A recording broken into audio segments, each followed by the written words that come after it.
ప్రభువైన యేసుక్రీస్తు నామంలో మీకు అందరికీ శుభం. ఈ దినం మనం మరి భారత క్రైస్తవ దినోత్సవం జూలై 3వ తేదీని ఒకసారి మరలా గుర్తు చేసుకొంచు దానికి సంబంధించిన వివరాలు మనం ధ్యానించనున్నాము. ఆహ్, మరి గతంలో జూలై 3వ తేదీని యేసు భక్త దివస్ అని భారతదేశంలో ప్రభువైన యేసుక్రీస్తు జ్ఞాపకార్థ ఉత్సవ దినం కింద ఇది ఇండియన్ క్రిస్టియన్ డే కింద మనం గుర్తు చేసుకుంటున్నాము, ఆచరిస్తున్నాము. దానికి ముందు మనం ఒక మరి దేవుడు మనకిచ్చిన వాగ్దానం ఏంటంటే, దేశమా, దేశమా, దేశమా యెహోవా మాట వినుము అనే ఈ యొక్క వాక్యాధారంగా మనం సువార్తకు సంబంధించి మరి ఈ యొక్క చక్కటి ఆహ్, గానంతో మన యొక్క ధ్యానాన్ని ప్రారంభించుకుందాం.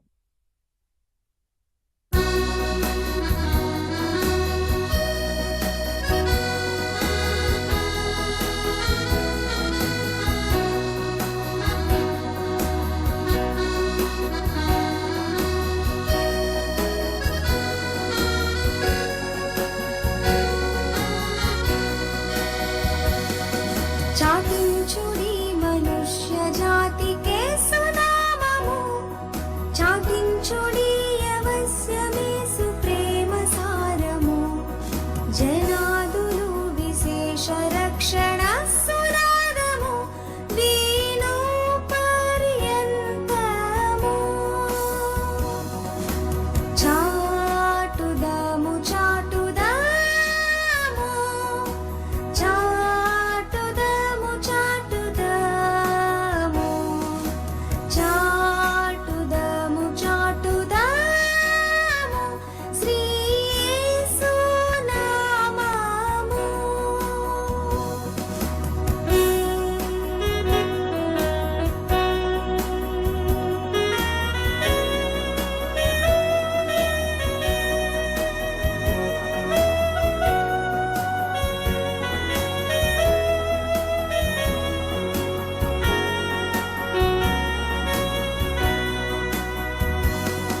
కన్నీళ్లతో విత్తేడు వారలానందంబుతో, నెన్నడుగోయుదూరలేడి వాగ్దత్తంబుతో, మన్ననగోరు భక్తులార నిండు మైత్రితో, మానవ ప్రేమతో. చాటుదాము చాటుదాము, చాటుదాము చాటుదాము, చాటుదాము చాటుదాము, చక్కని మార్గము.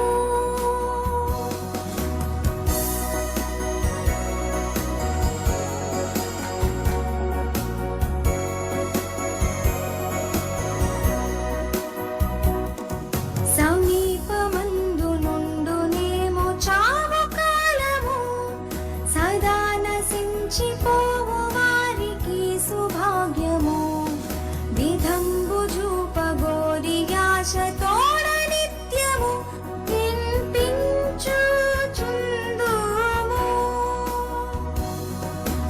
చాటుదాము చాటుదాము, చాటుదాము చాటుదాము, చాటుదాము చాటుదాము, శ్రీ యేసు నామము.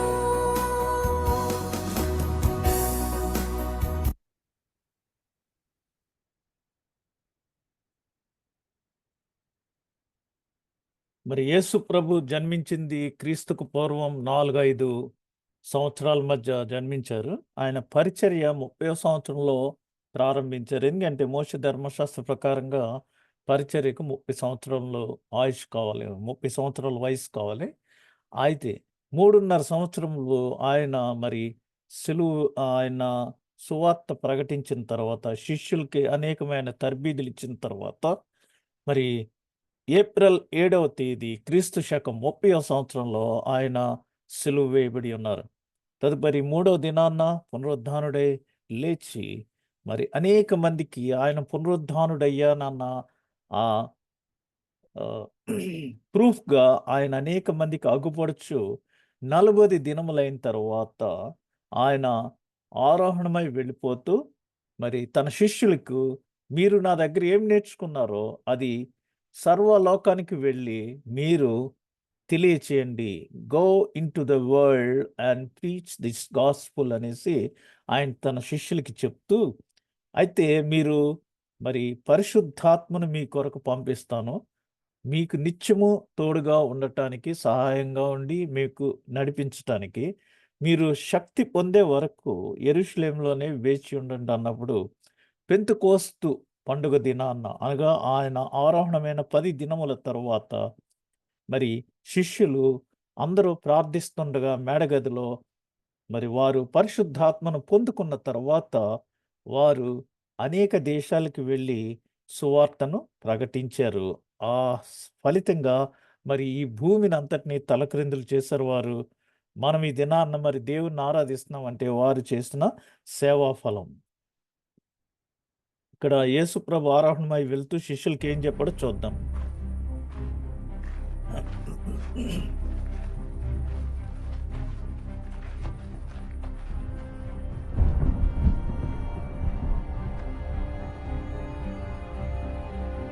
You will be my witnesses in Jerusalem and in all Judea and Samaria and to the ends of the earth.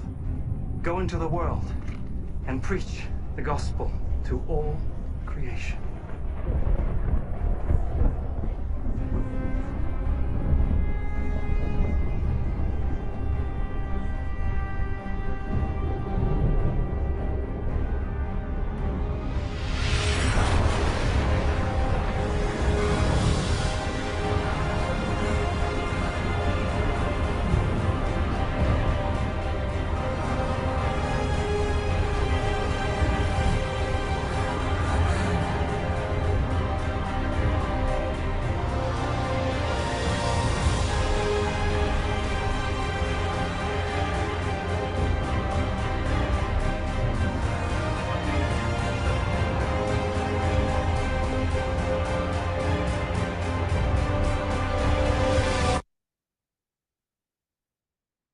ఆ విధంగా మరి ఆయన తన శిష్యులకు మీరు భూదిగంతముల వరకు వెళ్ళి from this age to that age వెళ్ళి నా దగ్గర మీరేం నేర్చుకున్నారో ప్రకటించండి అని చెప్పినప్పుడు, పెంతెకోస్తు దినాన వారు పరిశుద్ధాత్మను పొందుకుంటే వీరు క్రొత్త మద్యాన్ని సేవించి మరి ఈ విధంగా భాషలు మాట్లాడుతున్నారని అక్కడున్న యెరూషలేం వాసులు అన్నప్పుడు పేతురు లేచి బహుధైర్యంగా నిలవబడి, అయ్యలారా మేము సమయం ఇంకా జాము కూడా కాలేదు, క్రొత్త మద్యం ఏం సేవించలేదు, అయితే పరిశుద్ధాత్మతో నిండుకున్నాం మేము, అందుచేత భాషలు మాట్లాడుతున్నామని పేతురు మరి ఆ దినాన ప్రసంగించగా అక్కడ అనేక మంది 3,000 మంది ఆ దినాన్న బాప్తిస్మంలోనికి వచ్చారు. ఇది సంఘ ప్రారంభమైన దినము అనగా ఆది క్రైస్తవ సంఘం యొక్క పుట్టిన దినం, క్రైస్తవ సంఘం ప్రారంభించబడిన దినం. కాబట్టి మనం వేరే వేరే సంఘాల్లో యానివర్సరీస్ అయ్యి చేసుకున్న ఆది క్రైస్తవ సంఘం యొక్క బర్త్‌డే వచ్చి పెంతెకోస్తు దినం అనమాట. ఈ విధంగా మరి అక్కడ 12 మంది శిష్యులు అక్కడి నుంచి వారు ప్రపంచ నలుమూలలకి వెళ్ళి మరి వారు సువార్త ప్రకటించారు. అందులో పరిశుద్ధ తోమ భారతదేశానికి అపోస్తలుగా వచ్చారు.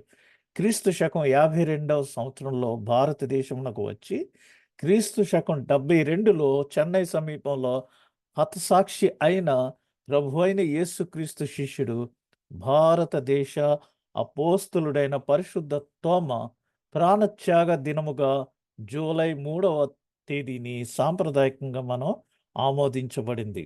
కాబట్టి మరి కేవలం ఆ ఆ దేవుడు తనకిచ్చిన దర్శనాన్ని భారతీయ సాంస్కృతిక వారసత్వ సంపదలో మనము గుర్తింపును కాపాడుకుంటూ ఐక్యతను పెంపొందిస్తూ క్రీస్తు శకం 52లో అపోస్తలుడు పరిశుద్ధ తోమ ద్వారా భారతదేశానికి తీసుకొని రాబడిన ప్రభువైన యేసుక్రీస్తును ఆయన సందేశాన్ని బట్టి మనం ఉత్సహించటమే ఈ యొక్క దర్శన భావం.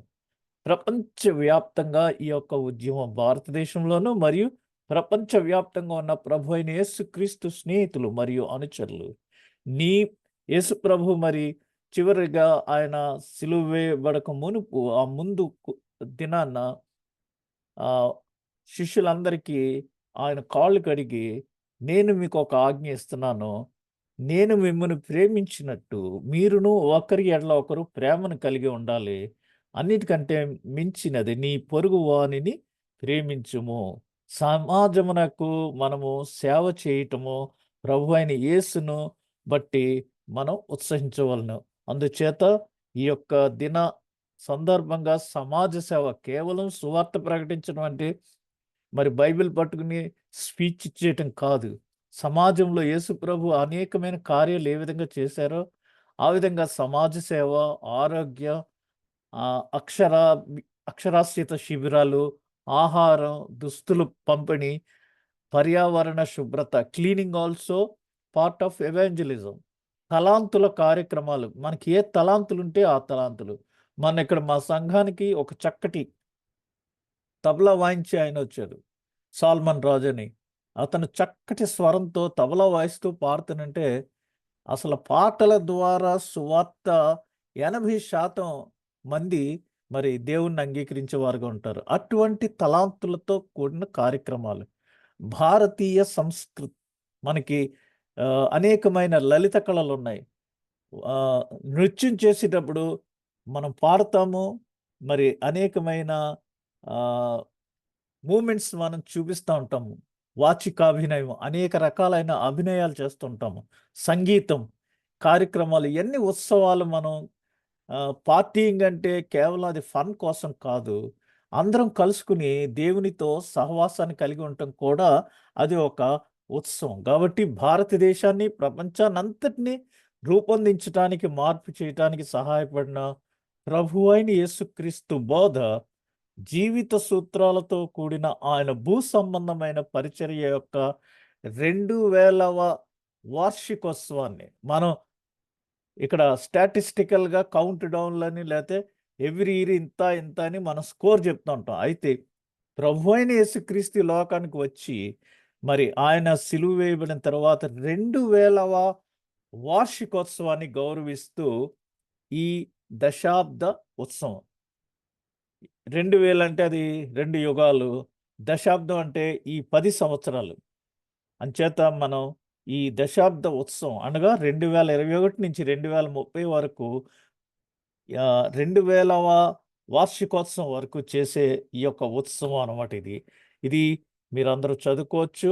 మరి మనకున్న లలిత కళలు, నృత్య సంగీతం చాలా చక్కగా కొంతమంది పిల్లలు యెహోవా నా మొరలు ఆలించెను అనే దానికి చక్కటి అభినయం చేస్తూ దేవునిని స్తుతించారు. ఇక్కడ చూడండి, చక్కగా క్వైర్ సింగ్ చేస్తున్నారు, పాటలు పాడుతున్నారు. ఇక్కడ తబలాతోటి దేవుణ్ణి స్తుతిస్తున్నారు.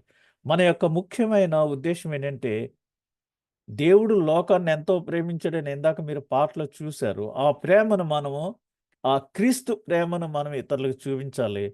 యేసు ప్రభు పరిచర్య చేయటానికి వచ్చాడు కానీ చేయించుకోవటానికి రాలేదు. ఆ సేవా తాత్పర్యము మనం చూపించాలి. అనేక మందిని మనము మరి సమకూర్చి ఒక చక్కటి వేడుకగా దానిని ఆచరించుతూ ఉండాలి. మరి తోమా గారి జ్ఞాపకార్థంగా ఒక తపాలా బిళ్ళను కూడా భారత ప్రభుత్వం మరి విడుదల చేసింది.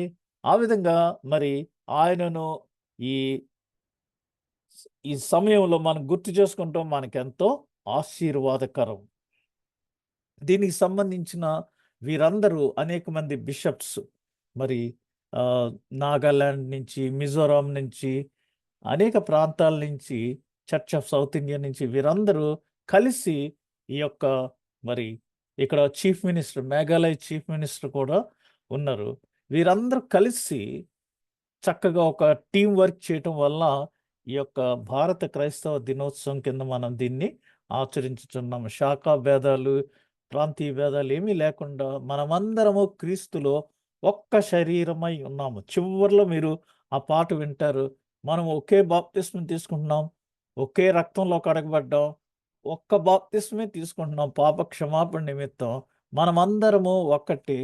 అదే ఈ క్రీస్తు సంఘం అనే సంఘానికి సంబంధించిన పాట చివరిలో మనం వింటూ ఈ కార్యక్రమాన్ని ముగించుకుంటాం.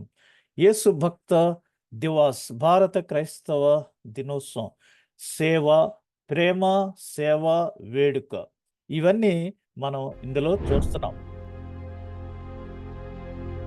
ఈ భారత ఉపఖండంలో గత 2000 సంవత్సరాల నుండి ప్రభు అయిన యేసుక్రీస్తు అనుచరులు ప్రేమ, శాంతి మరియు సామరస్యములతో జీవిస్తున్నారు.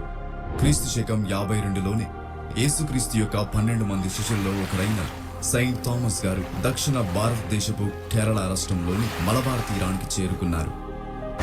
సెయింట్ థామస్ క్రీస్తు శకం 72 సంవత్సరంలో తమిళనాడులోని చెన్నైలోని మైలాపూర్లో హతసాక్షి అయ్యారు. నాటి నుండి సెయింట్ థామస్ యొక్క బలిదాన దినంగా జూలై 3వ తేదీని సాంప్రదాయంగా పాటించడమే కాకుండా ప్రపంచవ్యాప్తంగా సెయింట్ థామస్ డేగా ప్రకటిస్తున్నారు. జూలై 3, 2021న యేసు ప్రభు యొక్క జాతీయ అనుచరులందరూ మరియు అన్ని నేపథ్యాలకు చెందిన చర్చిలు కలిసి జూలై 3వ తేదీని భారతీయ క్రైస్తవ దినోత్సవం మరియు యేసు భక్తి దినోత్సవంగా నిర్వహించాలని ప్రకటించారు. భారతదేశంలోనే గాక మొత్తం ప్రపంచవ్యాప్తంగా లక్షలాది మంది యేసుక్రీస్తు అనుచరులతో కలిసి భారతీయ క్రైస్తవ దినోత్సవం, యేసు భక్తి దినోత్సవంను పాటించి నిర్వహించగలరు. మీ పొరుగు వారిని ప్రేమించండి, సమాజానికి సేవ చేయండి, ప్రభువైన యేసును వేడుక చేయండి. భారతీయ క్రైస్తవ దినోత్సవం, యేసు భక్తి దివాస్. ప్రేమించండి, సేవ చేయండి, వేడుక చేయండి.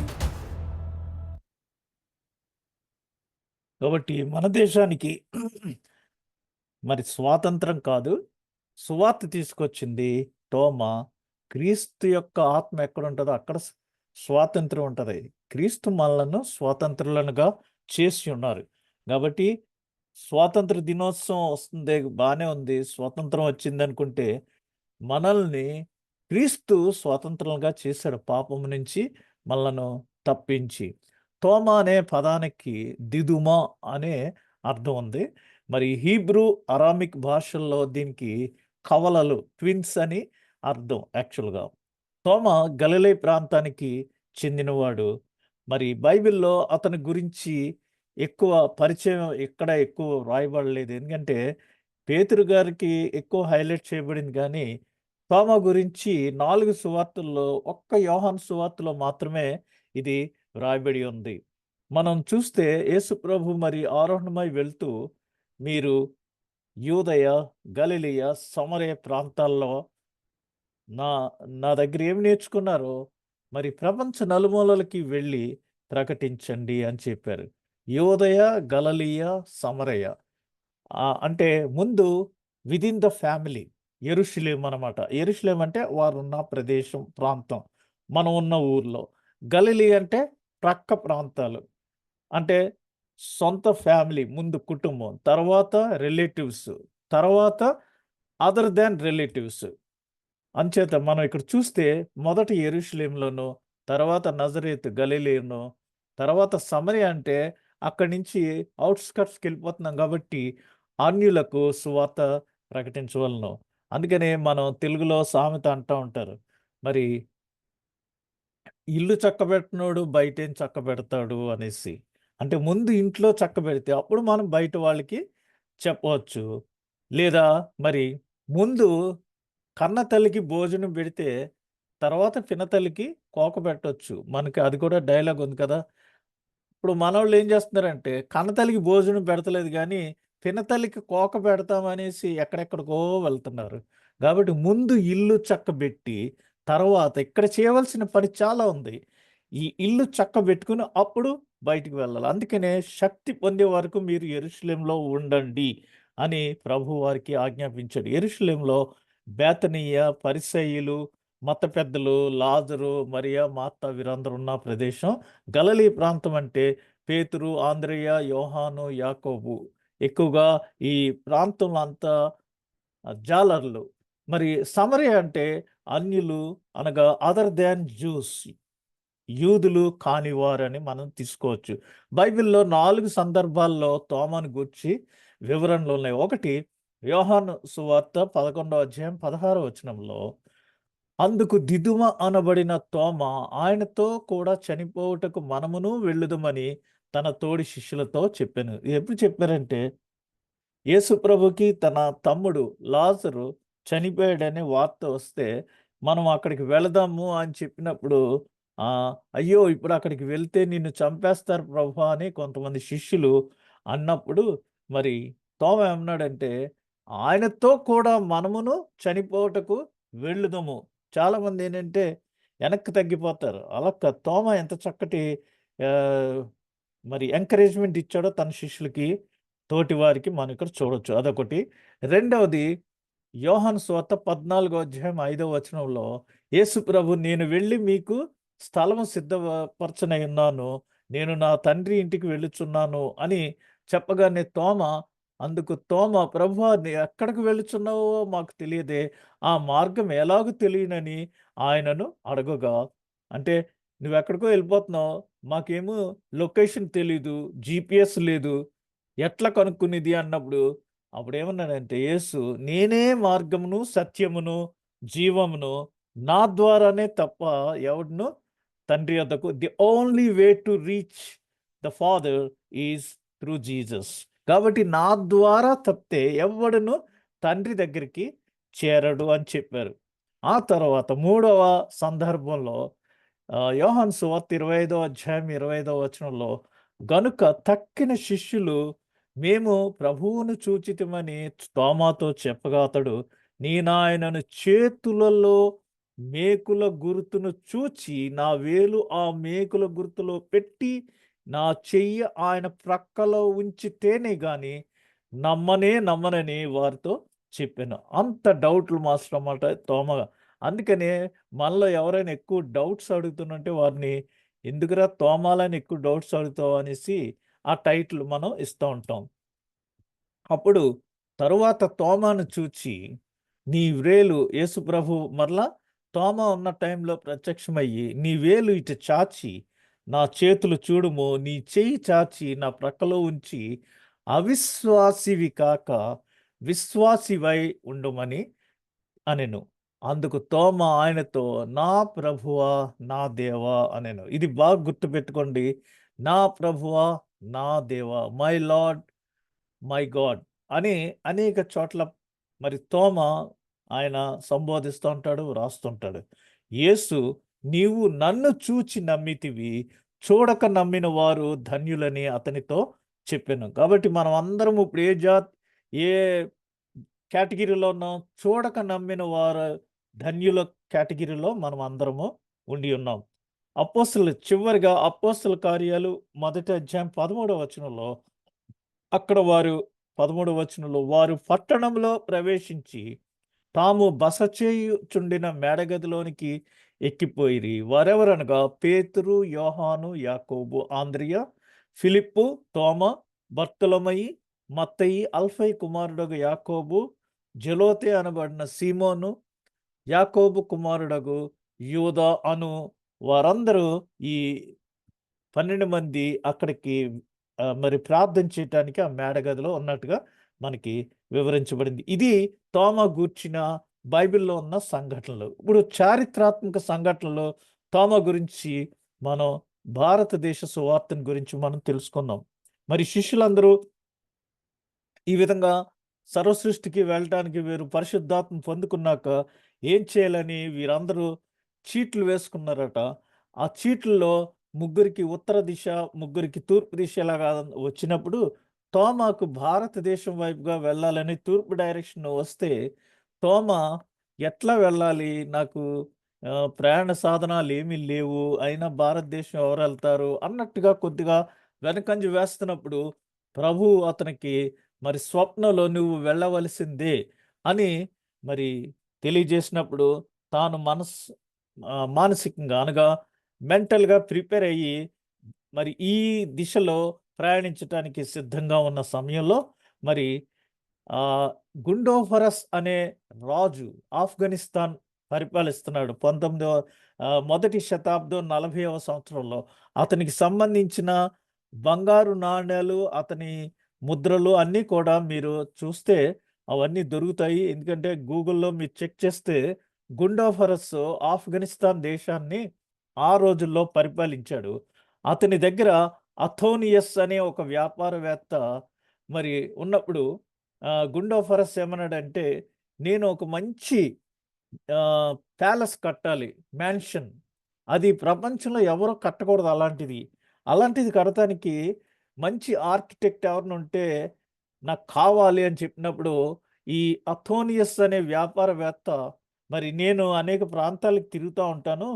యెరూషలేములో సొలొమోను మహారాజు కట్టిన ఆ దేవాలయంలో పనిచేసిన వాళ్ళు ఎవరైనా ఉంటే నేను తీసుకొస్తాననేసి బయలుదేరి రాజు దగ్గర నుంచి అథోనియస్ అనే వ్యాపారవేత్త తోమాను కలుసుకుని, ఇలా మా రాజు కావాలంటున్నాడు. నీకు ఈ దేవాలయం కట్టిన అనుభవం ఉందంటే, "ఆ! ఉంది నాకు. ఇయన్నీ తెలుసు." అంటే, "అలా అయితే వస్తావా నాతోటంటే?" ఓకే. అని మరి అది దేవుని యొక్క ప్రణాళిక చొప్పున అతనే దగ్గరుండి గుండోఫరస్ అనే రాజునద్దకు తీసుకొని వచ్చాడు. అక్కడ గుండోఫరస్ అనే రాజు దగ్గరికి వచ్చినప్పుడు రాజు చెప్పాడు, "నాకొక మంచి ప్యాలెస్ కట్టాలి. అది ప్రపంచంలో ఎవరు కట్టరిక.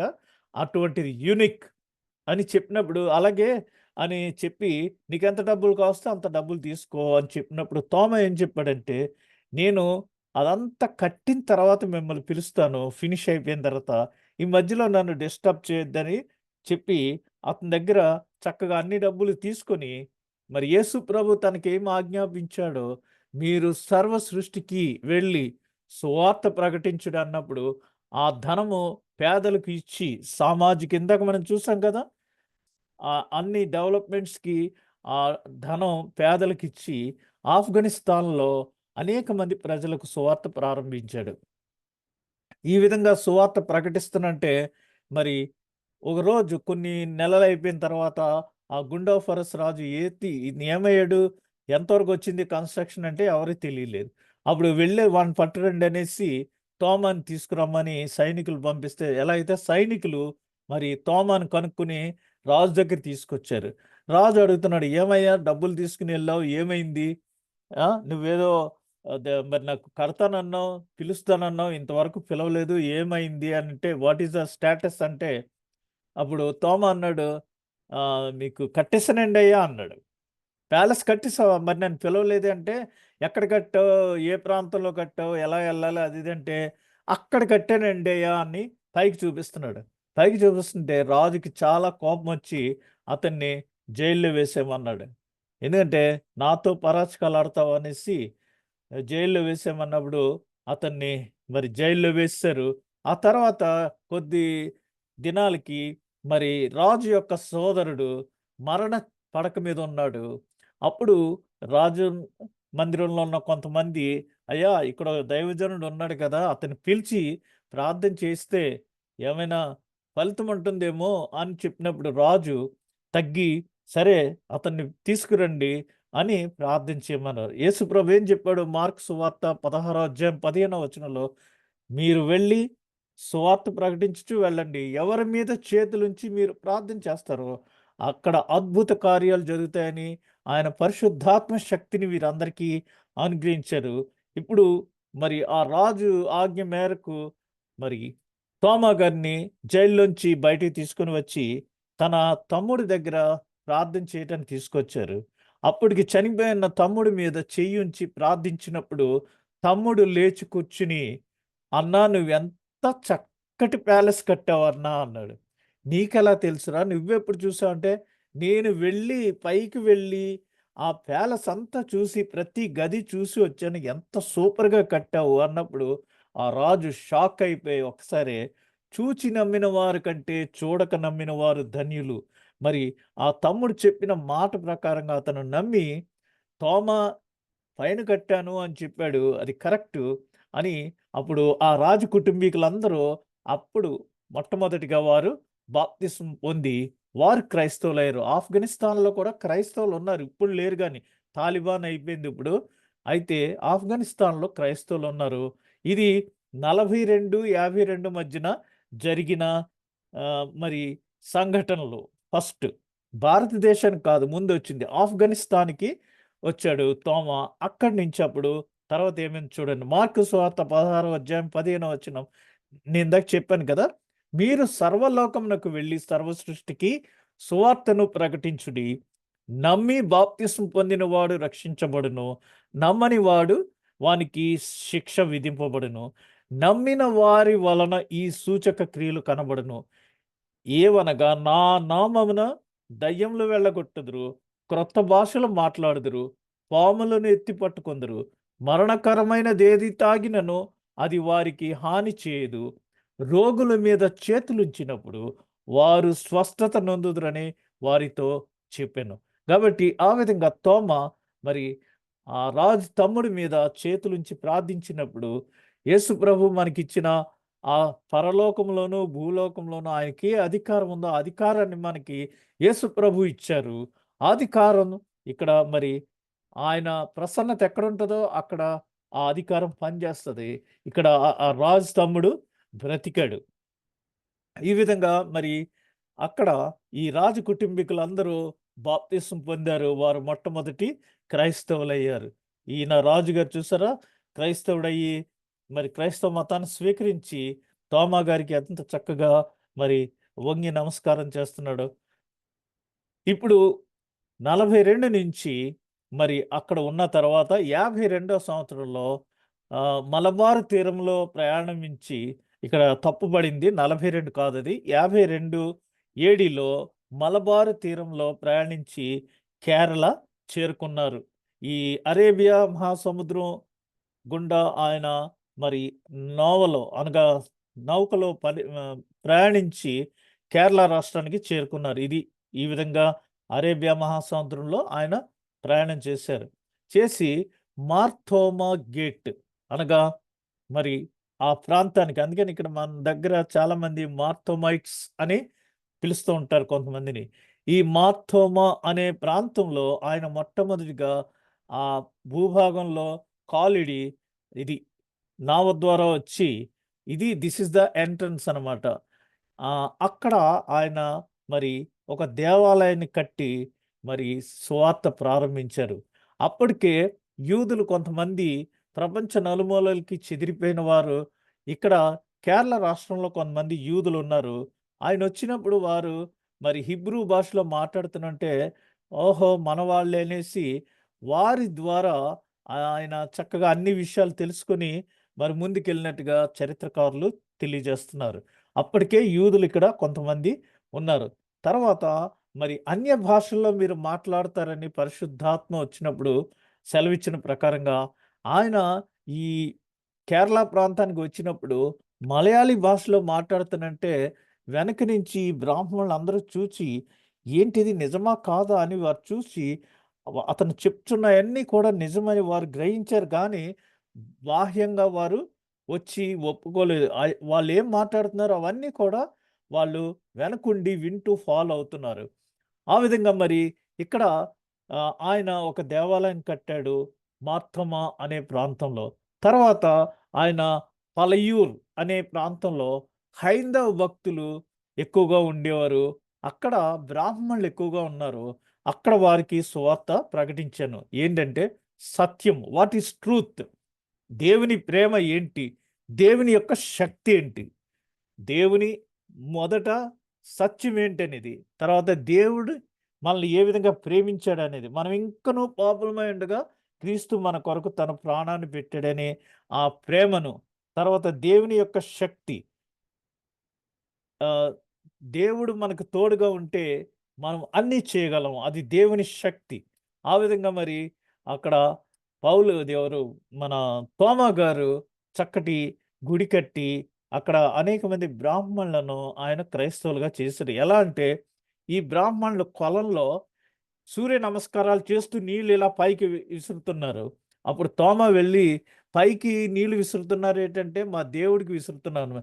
మరి పైకి దేవుడికి ఇచ్చిన నీళ్లు కిందకెందుకు వచ్చేస్తున్నాయి అంటే అదంతే అన్నారు. అదంతే కాదు ఏంటి, నువ్వు ఎక్కువ మాట్లాడుతున్నావు, నువ్వు చేయగలవా, నువ్వు వేస్తే నీళ్లు పైకి కిందకి రాకుండా ఉంటాయా అన్నప్పుడు వారి ఇరువురి మధ్య మరి ఒక అగ్రిమెంట్ కుదిరింది. నేను చేస్తాను, ప్రార్థన చేసి నీళ్లు పైకేస్తాను, నేను వేసి నీళ్లు కిందకి రావు అంటే ఓకే.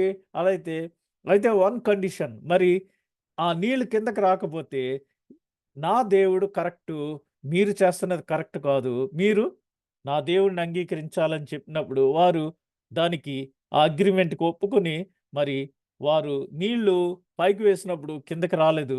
అప్పుడు అక్కడున్న బ్రాహ్మణులు మొట్టమొదటిగా క్రైస్తవులయ్యారు. అందుకని ఇప్పుడు చూడండి అనేక ప్రాంతాల్లో బ్రాహ్మణులు క్రైస్తవులు అవుతున్నారు. వాళ్ళని ఎక్కువ సేవ జరుగుతుంది.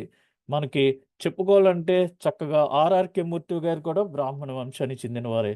పురుషోత్తం చౌదరి పాటలు రాశాడు, ఇన్ని బ్రాహ్మణ వంశానికి చెందినవారు. ఇలా చెప్తే ఆంధ్ర క్రైస్తవ కీర్తనలో పాటలు ఎక్కువ రాసింది ఆ భక్తులందరూ బ్రాహ్మణ వంశానికి చెందినవారే. ఈ విధంగా మరి ఎవరైతే దేవుడు వారిని ఆ విధంగా ముందుకు తీసుకొని వచ్చి తన పరిచర్యలో చక్కగా వాడుకుంటున్నారు. మూడవది, ఇక్కడ 7 సంఘాలు ప్రారంభించారు తోమా. మూడవ చోట ఏంటంటే పరవూర్. ఇది ఒక బిజినెస్ ప్లేస్ అనమాట. ఒక వ్యాపార కేంద్రం. ఇది మరి కొడుంగల్లూర్ అనే ప్రాంతానికి 15 కిలోమీటర్ల దక్షిణంగా ఉన్నది. కొచ్చిన్, ఇప్పుడు మనం కేరళ కొచ్చిన్ సిటీ అంటాం కదా! దానికి ఉత్తర దిశలో 15 కిలోమీటర్లలో ఉన్న ఈ ప్రాంతంలో ఆయన ఒక చక్కటి దేవాలయాన్ని నిర్మించి అక్కడ సువార్త ప్రకటించారు. ఈ దేవాలయం ప్రాచీన దేవాలయం. ఎవరైనా కేరళ వెళ్తే ఈ దేవాలయాలన్నీ కూడా చూడవచ్చు. కేరళలో చాలా ఇంట్రెస్టింగ్ 7 చర్చెస్ ఇవి. ఆ తదుపరి ఆయన మరి కొక్కమంగళం అని అక్కడ ఎక్కువ మంది వ్యవసాయ కూలీలు, వ్యవసాయకులు, రైతులు, అంటే అగ్రికల్చర్ ఏరియా అనమాట. ఇదేమో మరి కమర్షియల్ అనగా వ్యాపార ఏరియా. ఆ తదుపరి ఒకటి మార్తోమా ప్రాంతం. రెండవది బ్రాహ్మణులకి ఆయన సువార్త ప్రకటించాడు. మూడవది వ్యాపారస్తులకి సువార్త ప్రకటించాడు. నాలుగవది వచ్చేటడికి వ్యవసాయకులకి, రైతులకి మరి సువార్త ప్రకటించి 1600 మందికి బాప్తిస్మం ఇచ్చారు ఆయన. అక్కడ ఎక్కడికి వెళ్ళినా ఆయన ఒక రాయికి పైన ఒక సిలువ చెక్కుకుని, ఒక సిలువ తన జేబులో వేసుకుని ఎప్పుడు మరి ఆ రాయి దగ్గరికి వచ్చి ప్రార్థన చేసుకుంటా ఉండేవారు. తర్వాత నిరాణం అనే చోట ఆర్థడాక్స్ చర్చ్ ఒకటి మరి ప్రారంభించబడింది. ఇది సెయింట్ థామస్ క్రిస్టియన్స్ అని అంటారు. ఆర్థడాక్స్ క్రిస్టియన్స్ అంటారు కదా! అలాగా ఈ నిరాణం అనే చోట మరొక దేవాలయము ఆయన నిర్మించారు. సంఘాన్ని నిర్మించారు. ఇది ఇప్పటికి చక్కగా మరి మనకి కనిపిస్తుంది. అక్కడ ఒక పెద్ద ఎక్కడికి వెళ్ళినా ఆయన ఒక్కొక్క సిలువని ఇలాగా నిలబెడుతూ ఉంటారు. అక్కడ మరి చక్కగా ఆరాధనలు జరుగుతున్నాయి. తర్వాత క్యూలోన్ అని మరి కేరళలో ఒక పట్టణం. అక్కడ first church constructed by Thomas. మొట్టమొదటిగా మరి ఆలయాన్ని కట్టింది సెయింట్ థామస్. అయితే దాన్ని పడగొట్టేశారు. మరి భారతదేశానికి 15వ శతాబ్దంలో గోవా ప్రాంతానికి సెయింట్ ఫ్రాన్సిస్ జేవియర్ అని ఆయన వచ్చి ఆయన కూడా గోవా ప్రాంతం అంతా సువార్త ప్రకటించారు.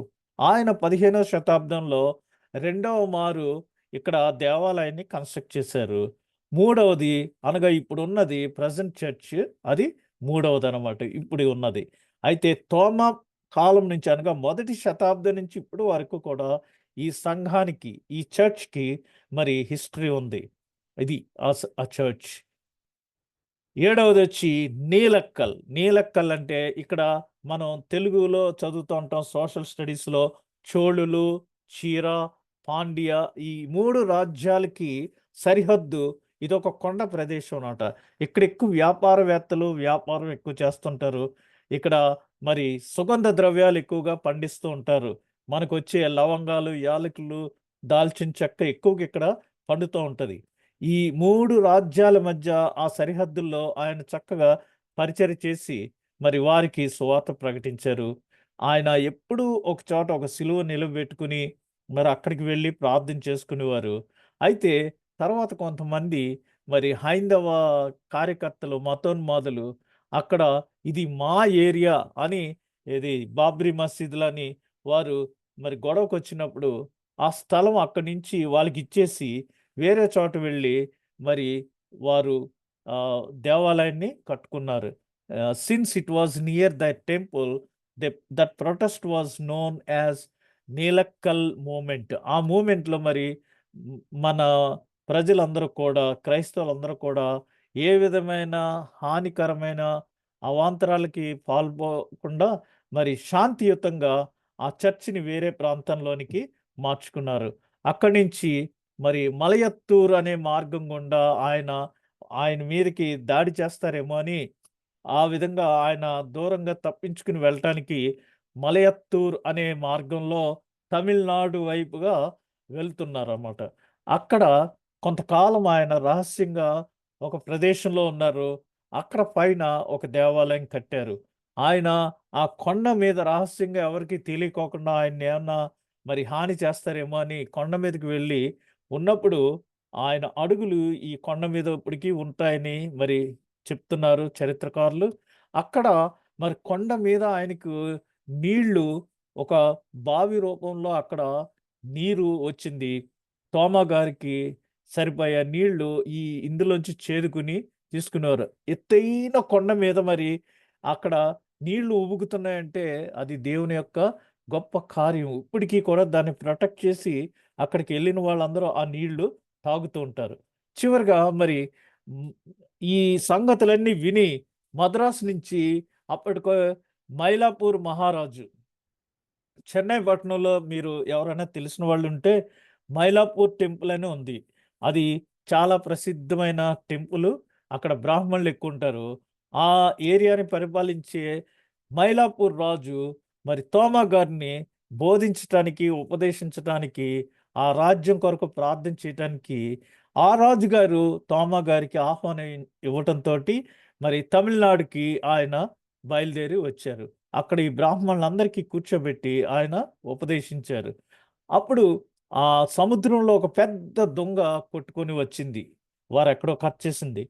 ఆ దొంగని ఈ బ్రాహ్మణులందరూ కూడా లాగలేకపోతుంటే, అప్పుడు మరి రాజుగారు మైలాపూర్ మహారాజు గారు తోమాతోటి "నువ్వేమన్నా ట్రై చేయగలవా? నీ యొక్క స్కిల్స్ ఉపయోగించి, నీ యొక్క శక్తిని ఉపయోగించి" అన్నప్పుడు, మరి వీరు లాగలేనిది తోమా ఒక్కడే ఆ దొంగని సముద్రంలోంచి బయటకు తీసుకొని వచ్చినప్పుడు, ఆ రాజు మరి తోమా గారి యొక్క శక్తిని చూచి, ఇది దేవుని శక్తి అని, ఇది నువ్వే తీసుకో, దీంతో నువ్వు ఏమన్నా చేసుకో అన్నప్పుడు, ఆ దొంగ నుంచి వచ్చిన కలపతోటి ఆయన ఒక చక్కటి దేవాలయాన్ని అక్కడ నిర్మించారు. ఇదే సెయింట్ థోమ్ ఓల్డ్ కేథడ్రల్. ఆ కలపతో ఈ దేవాలయాన్ని నిర్మించారు. ఆ తర్వాత ఇప్పుడు ప్రస్తుత దినాల్లో మరి సెయింట్ థోమ్ హై రోడ్ అని ఉంటది. అక్కడ ఉన్న కేథడ్రలే దీన్ని సెయింట్ థోమ్ కేథడ్రల్ అంటారు. ఈ కేథడ్రల్‌లో, ఈ దేవాలయంలో ఆయన యొక్క మరి శరీరాన్ని మరణించినప్పుడు ఉంచారు. అయితే మూడవ శతాబ్దంలో ఆయన శరీరాన్ని మరి రోమ్‌కి తీసుకొని వెళ్లారు. ఇక్కడ మనం చూస్తే మరి సెయింట్ థోమ్ బాసిలికా అని దీన్ని చెప్తా ఉంటారు. ఇది సెయింట్ థోమ్ హై రోడ్‌లో ఉంది తమిళనాడులో. ప్రతి సంవత్సరం జూలై 3వ తేదీన ఇక్కడ వేడుకలు జరుపుతూ ఉంటారు. ఎందుకంటే we praise and glorify you lord అని ఇక్కడ తోమా గారి సమాధి కింద ఉందిది. ఇక్కడికి మరి పోప్ జాన్ పాల్ గారు కూడా 1886వ సంవత్సరంలో ఈ ప్రాంతాన్ని విజిట్ చేశారు. ఇక్కడ మరి ఈ తోమా గారు చివరిగా మరణించే ముందు ఒక కొండ మీద ఉండి ప్రతిదినము ప్రార్థన చేసుకునేవారు. అది మద్రాస్ పట్టణంలో ప్యారిస్ కార్నర్ అంటారు. అంటే రైల్వే స్టేషన్‌కి ముందు నుంచి వచ్చే ఆ రోడ్డుని ప్యారిస్ కార్నర్ నుంచి మరి తోమా గారు ప్రార్థన చేసుకునే ఆ కొండ వరకు వెళ్తున్న ఆ రోడ్డుని మౌంట్ రోడ్ అని మొదటి శతాబ్దం నుంచి పిలువబడుతుంది. ఇప్పుడు దాన్ని మరి రాజాజీ సాలయ్యో, అన్నా సాలయ్యనో ఏదో మార్చారు. అయితే మౌంట్ రోడ్ అంటే మరి ప్యారిస్ కార్నర్ నుంచి తోమా గారు ప్రార్థించుకునే ఆ కొండకు వెళ్ళే road mount road, Saint Thomas mount road అని చెప్తా ఉంటారు. ఈ కొండ దిగువన మరొక చక్కటి చర్చ్ ఉంది. నేను మద్రాసులో 5 సంవత్సరాలు ఉన్నప్పుడు ప్రతి వారం ఈ చర్చికి వెళ్ళి ఎంతగానో ఆనందించి మరి ఆశీర్వాదం పొందాను. ఇది తోమా గారి యొక్క సమాధి యాక్చువల్‌గా. అయితే ఇప్పుడు ఆయన శరీరాన్ని వారు రోమకి తీసుకొని వెళ్ళిపోయారు రోమ్‌కి. అయితే 72వ సంవత్సరంలో ఆయన మరి మార్టైర్ అనగా హతసాక్షి అయినప్పుడు ఆయన శరీరాన్ని ఇక్కడ ఉంచి ఉన్నారు.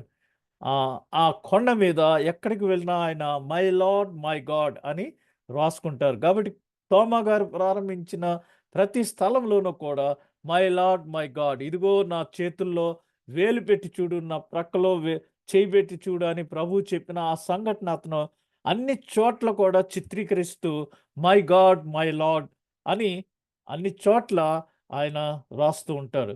అలా ప్రార్థన చేసుకున్నప్పుడు అక్కడ సిలువ చెక్కి ఆ సిలువ దగ్గర మోకాళ్ళుని ప్రార్థన చేసుకుంటున్నప్పుడు వెనుక నుంచి బ్రాహ్మణులు మరి ఆయనను ఈటెతో పొడిచి చంపారు.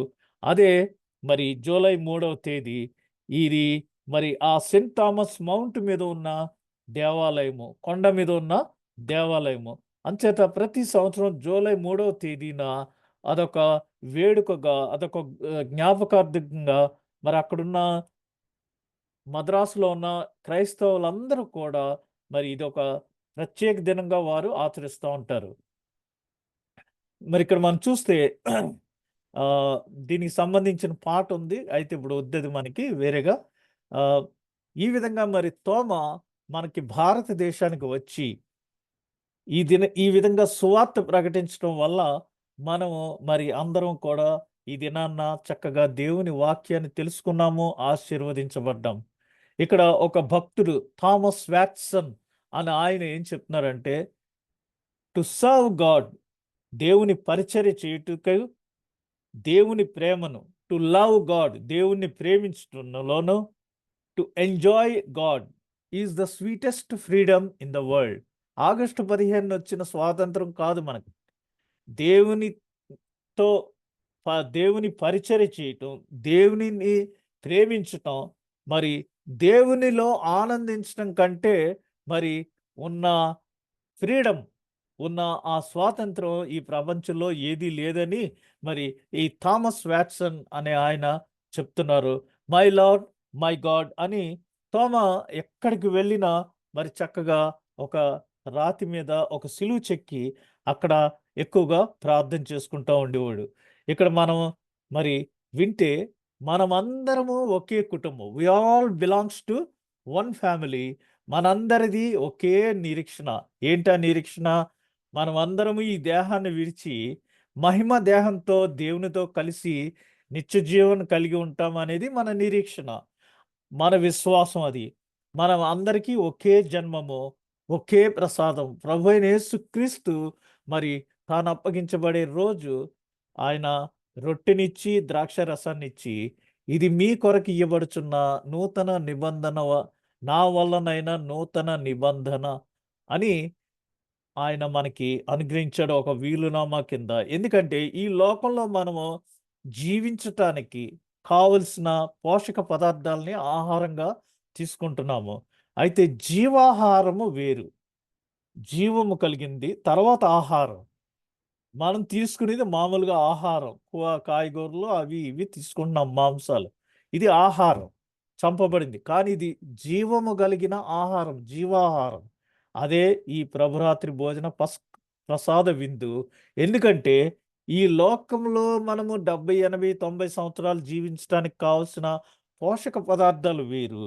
అయితే క్రైస్తవులంగా మనం అందరం మన నిరీక్షణ ఏంటంటే, ఏదో ఒక రోజున మన మరి పర్మనెంట్ ప్లేస్ అయిన పరలోక రాజ్యంలో క్రీస్తుతో కూడా మనము జీవించటానికి చాలా సుదీర్ఘమైన ప్రయాణం ఉంది. ఈ ప్రయాణం అంతట్లో మనం ఎక్కడికన్నా బయలుదేరితే మన తల్లిదండ్రులు, అమ్మ దారిలో ఏమన్నా తినటానికి మనకి కట్టిస్తూ ఉంటారు. అలాగా ఈ ప్రయాణం మనం పరలోక రాజ్యం చేరుకునే వరకు కావలసిన ఆత్మీయ సంబంధమైన జీవాహారము ప్రభువు మనకు ఇచ్చుచున్నాడు. సంఘమునకు శిరస్సు క్రీస్తు, సంఘము క్రీస్తునకు లోబడవలెను. అంతేగాని వేరే వేరే అందరికీ లోబడమని ఎక్కడ చెప్పలేదు. సంఘానికి హెడ్ క్రీస్తు. మరి సంఘం క్రీస్తునకు లోబడవలెను. మనం డౌట్లేమీ అక్కర్లేదు. మనము క్రీస్తునకు లోబడి ఉండవలెను. ఎందుకంటే క్రీస్తు సంఘమును ప్రేమించిన ప్రకారము మనమును ఒకరినొకరము ప్రేమింపబద్ధులమై ఉన్నాము. ఇది ప్రభువు మనకిచ్చిన ఆజ్ఞ. చివర్లో క్రీస్తు మనల్ని ప్రేమించినట్టు ఇంకెవ్వరు కూడా ఈ లోకంలో ప్రేమించరు. ఏ బిషప్ కూడా మనల్ని ప్రేమించరు ఆ విధంగా మరి క్రీస్తు ప్రేమను మనము ఒకరినొకరు ప్రేమింపబద్ధులమై ఉన్నాము. మనము శక్తిని పొందుకొని, ఆది క్రైస్తవ సంఘంలో వారు పరిశుద్ధాత్మ శక్తిని పొందుకుని ఏ విధంగా బోధిగంతముల వరకు వారు సువార్త ప్రకటించారో, అదేవిధంగా మనము శక్తిని పొందుకొని బూదిగంతముల వరకు ఆయనకు సాక్షులై ఉండునట్లు ఆయన ఆజ్ఞాపించారు. మరి ఆ విధంగా మనము శక్తిని పొందుకుని ఈ దినం వినిన వాక్యముల ద్వారా మనం ఉజ్జీవింపబడి వేడెక్కి మనం బూదిగంతముల వరకు చాటుదాము సత్య సువార్తమును మరి చక్కని మార్గము అని మనం పాట విన్నాము. ఆ విధంగా మరి ఆయన కొరకు మనం అందరం సాక్షులుగా ఉండేటట్లు ప్రతి ఒక్కరూ మనం ప్రయత్నిద్దాం. దేవుడు ఈ కొద్ది మాటలను దీవించునుగాక. ఆమెన్.